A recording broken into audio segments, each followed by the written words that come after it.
Kalena dhammat sawanang etamang kalamutamang. Part 1. Paticca Samuppada, kemunculan yang dependen. Jnanati Loka Mahathera, Bhikkhu Bodhi, Bhikkhu Thanissaro.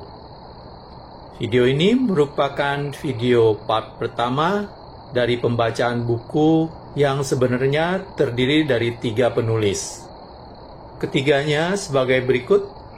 Yang pertama adalah Sutta Paticca Samuppada Vibhanga, analisis dari kemunculan bersama yang dependen.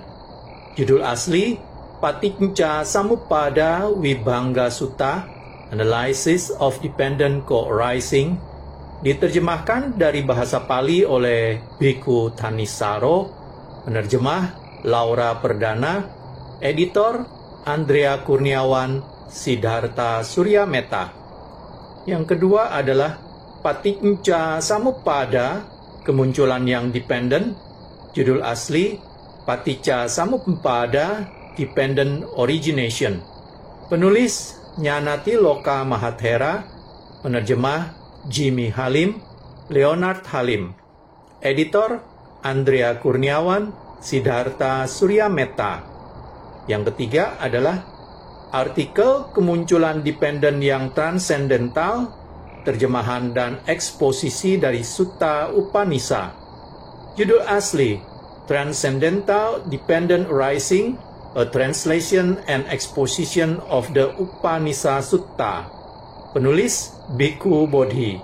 Penerjemah Anne Martani, Hansen Wijaya, Laura Perdana, Laurentius Widianto. Editor Andrea Kurniawan, Siddhartha Suryameta. Sampul dan tata letak Jimmy Halim, Leonard Halim. Tim dana Laura Perdana. Diterbitkan oleh Wijaya Kumara. Hak cipta terjemahan dalam bahasa Indonesia, copyright 2011 Wijaya Kumara. Cetakan pertama November 2011. Daftar isi. Analisis dari kemunculan bersama yang dependen. Paticca Samuppada, kemunculan yang dependen, terdiri dari subbab Paticca Samuppada, kemunculan yang dependen. Catatan. Artikel kemunculan dependen yang transendental, terdiri dari kata pengantar Sutta Upanishad. Kemunculan dependen yang transendental, terdiri dari subbab, sebuah eksposisi atas Sutta Upanishad, keyakinan atau sadha, kegembiraan atau pammoja, kegiuran atau piti, ketenangan atau passaddhi, kebahagiaan atau sukha, konsentrasi atau samadhi, pengetahuan dan visi atau jnana dasana, ketidaktertarikan atau nibbida, hilangnya nafsu atau viraga, pembebasan atau vimutti, pengetahuan tentang penghancuran atau kaya jnana, dan subbab catatan. Kemudian, berbahagia dan berbagi jasa kebajikan. Baiklah, kita mulai dari bagian pertama dari 3 topik dalam buku ini, yaitu analisis dari kemunculan bersama yang dependen, diterjemahkan dari bahasa Pali oleh Bhikkhu Thanissaro. Analisis dari kemunculan bersama yang dependen. Berdiam di Savatthi, para bhikkhu, saya akan menjelaskan dan menganalisis kemunculan bersama yang dependen untuk kalian. Dan apakah kemunculan bersama yang dependen? Dari ketidaktahuan sebagai sebuah kondisi prasyarat, datanglah buatan-buatan. Dari buatan-buatan sebagai kondisi prasyarat, datanglah kesadaran. Dari kesadaran sebagai kondisi prasyarat, datanglah nama dan bentuk. Dari nama dan bentuk sebagai kondisi prasyarat, datanglah media 6 indera. Dari media 6 indera sebagai kondisi prasyarat, datanglah kontak. Dari kontak sebagai kondisi prasyarat, datanglah perasaan. Dari perasaan sebagai kondisi prasyarat, datanglah nafsu keinginan. Dari nafsu keinginan sebagai kondisi prasyarat, datanglah kemelekatan atau perlangsungan.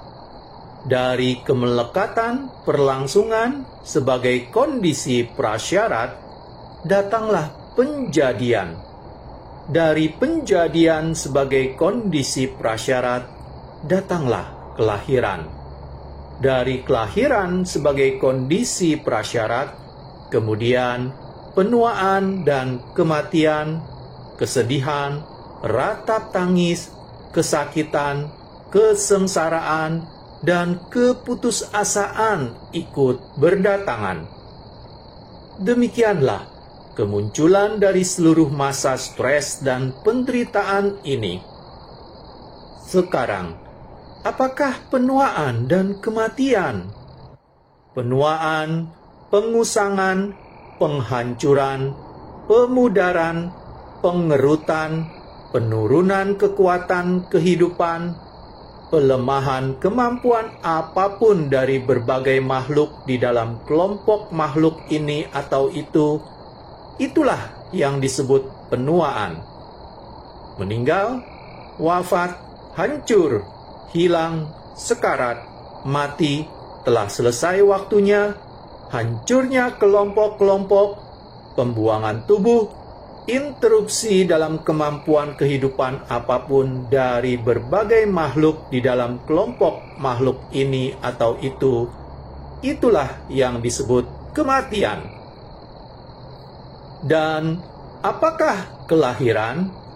Lahir, melahirkan, turun, datang untuk menjadi, datang keluar, munculnya kelompok-kelompok, dan pemerolehan media indera apapun dari berbagai makhluk di kelompok makhluk ini atau itu, itulah yang disebut kelahiran. Dan apakah penjadian? 3 ini adalah penjadian. Penjadian indriawi, penjadian bentuk, dan penjadian tanpa bentuk. Inilah yang disebut penjadian. Dan apakah kemelekatan perlangsungan? 4 ini adalah kemelekatan. Kemelekatan pada kesenangan indera, kemelekatan pada pandangan, kemelekatan pada aturan dan praktek, dan doktrin kemelekatan diri. Inilah yang disebut kemelekatan. Dan apakah nafsu keinginan? 6 ini adalah kelas-kelas dari nafsu keinginan.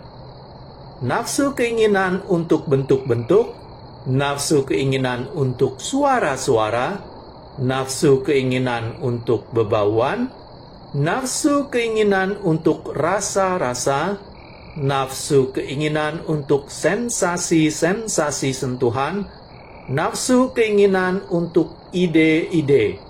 Inilah yang disebut nafsu keinginan. Dan apakah perasaan? 6 ini adalah kelas-kelas dari perasaan. Perasaan yang lahir dari kontak mata, perasaan yang lahir dari kontak telinga, perasaan yang lahir dari kontak hidung, perasaan yang lahir dari kontak lidah, perasaan yang lahir dari kontak tubuh, perasaan yang lahir dari kontak intelek. Inilah yang disebut perasaan. Dan apakah kontak? 6 ini adalah kelas-kelas dari kontak. Kontak mata, kontak telinga, kontak hidung, kontak lidah, kontak tubuh, kontak intelek. Inilah yang disebut kontak. Dan apakah media 6 indera? 6 ini adalah media indera. Media mata, media telinga, media hidung, media lidah, media tubuh, media intelek. Inilah yang disebut 6 indera. Dan apakah nama dan bentuk? Perasaan, pencerapan, niat, kontak, dan perhatian. Inilah yang disebut nama. 4 elemen besar dan bentuk yang dependen pada 4 elemen besar. Inilah yang disebut bentuk.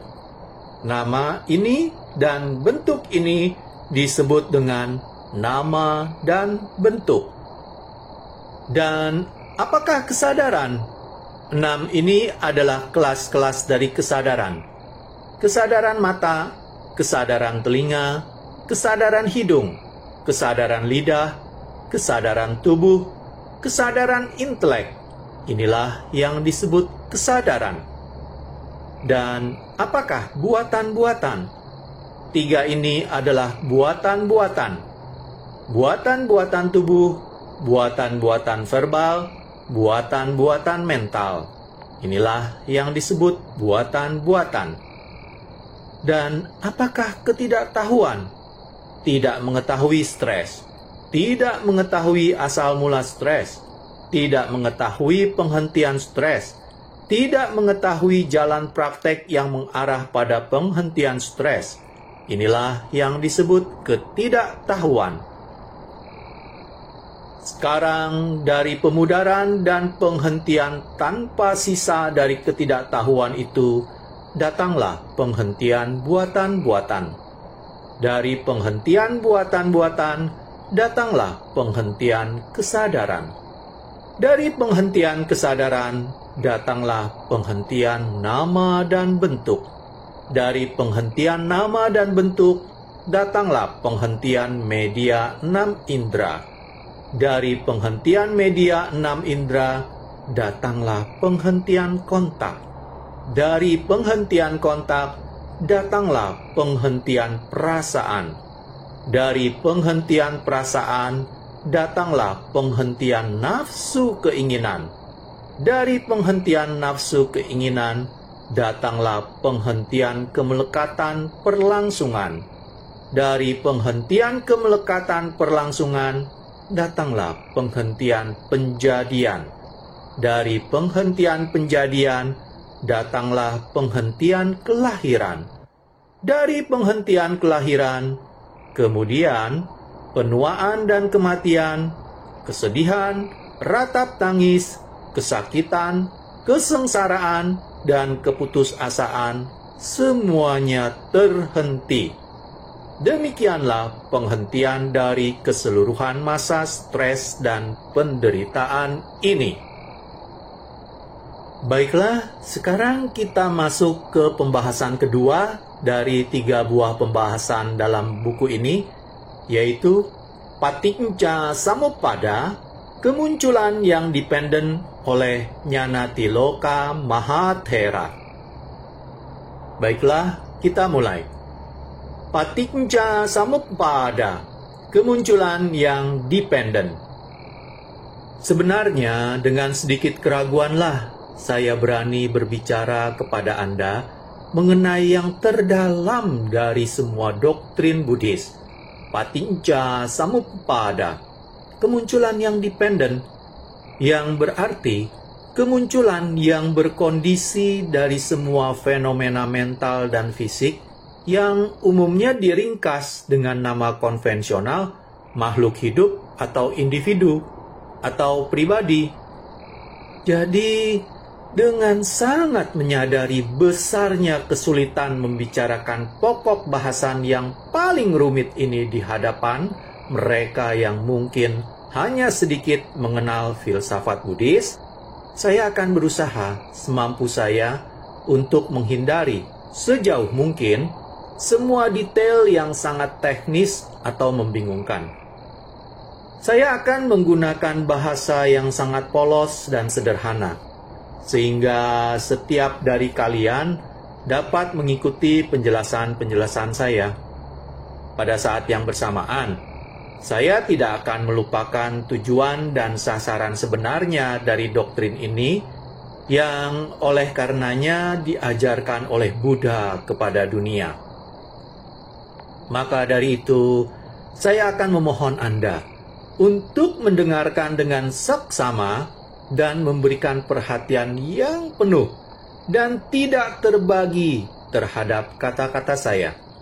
Dan lebih lanjut, saya memohon kepada Anda untuk mencoba mempertahankan dalam pikiran beberapa istilah teknis dalam bahasa Pali dan Inggris yang dalam rangkaian pembicaraan ini akan saya gunakan berulang kali. Anda mungkin tidak menyadari bahwa sampai hari ini makna dan tujuan sebenarnya dari Paticca Samuppada secara praktis belum diketahui oleh para pelajar Barat. Akan tetapi, dengan ini, saya bukan bermaksud mengatakan bahwa tak seorang pun di Barat pernah menulis atau berbicara tentang doktrin ini. Tidak, yang terjadi justru sebaliknya. Karena tidak ada doktrin Buddhis lain yang ditulis dan dibahas sedemikian banyak oleh para pelajar Barat dan calon pelajar, namun sangat sedikit yang dimengerti, seperti doktrin Paticca Samuppada ini. Jika Anda ingin mendapatkan gagasan yang adil mengenai spekulasi-spekulasi yang kebanyakan tidak masuk akal dan tidak matang, serta tafsiran-tafsiran yang terlalu mengada-ada, yang seringkali didasari oleh imajinasi semata tersebut, Anda dapat membaca bagian lampiran untuk karya saya, Guide Through the Abhidhamma Pitaka, catatan pertama. Tampaknya, hampir tidak ada satupun penulis atau pengajar Barat tersebut yang pernah menanyakan ke diri mereka sendiri, untuk alasan membumi apa Buddha merasa perlu untuk mengajarkan doktrin semacam ini. Pastilah bukan untuk kepentingan senam mental dan dialektika. Bukan, bahkan sebaliknya. Karena Paticca Samuppada menunjukkan sebab-sebab dan kondisi-kondisi dari semua penderitaan di dunia.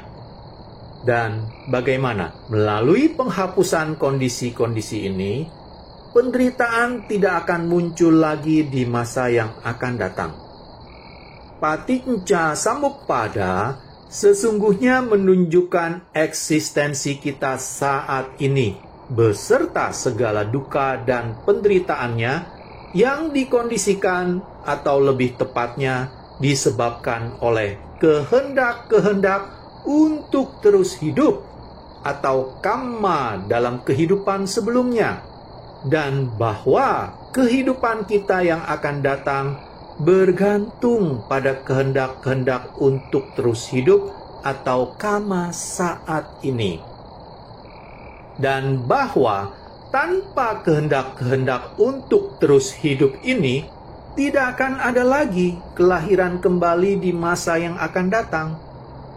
Dan dengan demikian, pembebasan akan ditemukan dari lingkaran kelahiran kembali, dari siklus samsara tanpa henti. Dan ini merupakan sasaran dan tujuan akhir dari pesan Buddha, yaitu pembebasan dari kelahiran kembali dan penderitaan. Saya rasa bahwa setelah apa yang baru saja Anda dengar, tidaklah perlu untuk memberitahu Anda bahwa PS atau Paticca Samuppada tidak dimaksudkan, sebagaimana pernah dibayangkan oleh berbagai pelajar di Barat, sebagai suatu penjelasan mengenai asal mula dari segala sesuatu. Dan bahwa mata rantai yang pertama, awijja atau ketidaktahuan, bukanlah untuk dianggap sebagai prinsip pertama yang tanpa sebab yang darinya, melalui perjalanan waktu, semua kehidupan fisik dan kesadaran telah berevolusi. PS secara sederhana mengajarkan kebergantungan atau sifat dependen dari bermacam-macam fenomena mental dan fisik dari eksistensi. Dari semua yang terjadi, baik di tataran fisik atau mental, PS menunjukkan bahwa gabungan dari fenomena mental dan fisik yang dikenal dengan nama konvensional pribadi atau individu sama sekali bukan kebetulan semata, melainkan bahwa setiap fenomena di dalam proses eksistensi sepenuhnya adalah dependen pada fenomena lain sebagai kondisi, dan bahwa oleh karenanya dengan menghilangkan fenomena-fenomena yang membentuk kondisi-kondisi kelahiran kembali dan penderitaan tersebut, kelahiran kembali bersama dengan semua penderitaan akan berhenti dan berakhir. Dan ini, sebagaimana telah disebutkan, adalah poin penting dan sasaran dari ajaran Buddha. Pembebasan dari siklus kelahiran kembali beserta segala duka dan penderitaannya. Jadi, PS berperan dalam uraian kebenaran mulia yang kedua dan ketiga mengenai asal-usul dan lenyapnya penderitaan, dengan menjelaskan kedua kebenaran ini dari fondasinya yang paling mendasar ke atas, dan memberikan kedua kebenaran tersebut suatu bentuk filosofis yang tetap. Catatan nomor 2. Dalam khotbah-khotbah Buddha, Paticca Samuppada biasanya diuraikan dengan cara mengatur 12 mata rantai ke dalam 11 dalil, yaitu sebagai berikut. 1. Awijja paccaya sankhara. Melalui ketidaktahuan, kehendak-kehendak yang menghasilkan kelahiran kembali atau bentukan-bentukan kama dikondisikan. 2. Sankhara paccaya winyanang. Melalui bentukan-bentukan kama di kehidupan sebelumnya, kesadaran saat ini dikondisikan. 3. Winyana paccaya nama rupang. Melalui kesadaran, fenomena mental dan fisik yang membentuk apa yang disebut sebagai eksistensi individu kita dikondisikan. 4. Nama rupa paccaya salayatanang. Melalui fenomena mental dan fisik, 6 landasan kehidupan mental, yaitu 5 organ indera fisik dan kesadaran sebagai yang keenam, dikondisikan. 5. Salayatana paccaya paso. Melalui 6 landasan, indriawi dan mental, impresi dikondisikan. 6. Phasa paccaya wedana.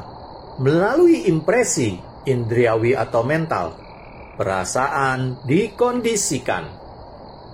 7. Wedana paccaya tanha. Melalui perasaan, nafsu keinginan dikondisikan. 8. Tanha paccaya upadanang. Melalui nafsu keinginan, kemelekatan dikondisikan. 9. Upadana paccaya bawo. Melalui kemelekatan, proses penjadian terdiri atas proses kehidupan aktif dan pasif, yang artinya proses kama yang menghasilkan kelahiran kembali, dan sebagai hasilnya, proses kelahiran kembali dikondisikan. 10. Bhawa paccaya jati. Melalui proses kama yang menghasilkan kelahiran kembali, penjadian, kelahiran kembali dikondisikan. 11. Jati paccaya jaramaranang, dan lain-lain. Melalui kelahiran kembali, pelapukan dan kematian kesedihan, ratap tangis, kesakitan, duka, dan keputusasaan dikondisikan. Demikianlah keseluruhan masa penderitaan ini muncul di masa yang akan datang. Secara singkat, inilah keseluruhan PS atau kemunculan yang dependen. Sekarang, mari kita dengan saksama memeriksa ke-11 dalil tersebut satu persatu. Sebelum saya membacakan mengenai pemeriksaan ke-11 dalil dari PS tersebut satu persatu, yang akan saya bacakan pada video part selanjutnya, saya akan memberikan info mengenai catatan 1, catatan 2 yang tadi saya bacakan. Catatan 1 adalah dipublikasikan oleh BPS 1983. Catatan nomor 2, untuk sebuah penjelasan rinci atas 4 kebenaran mulia, lihat Jnana Tiloka, The Word of Buddha, BPS 1981. Demikianlah, selesai sudah video part 1 sampai di sini. Pada video part selanjutnya, saya akan mulai membacakan pemeriksaan ke-11 dalil PS satu persatu dengan memulai pada bagian pertama atau dalil pertama, yaitu Awidya Paccaya Sankhara. Melalui ketidaktahuan, bentukan-bentukan kama dikondisikan. Terima kasih. Kalena dhamma savanang etamang kalamutamang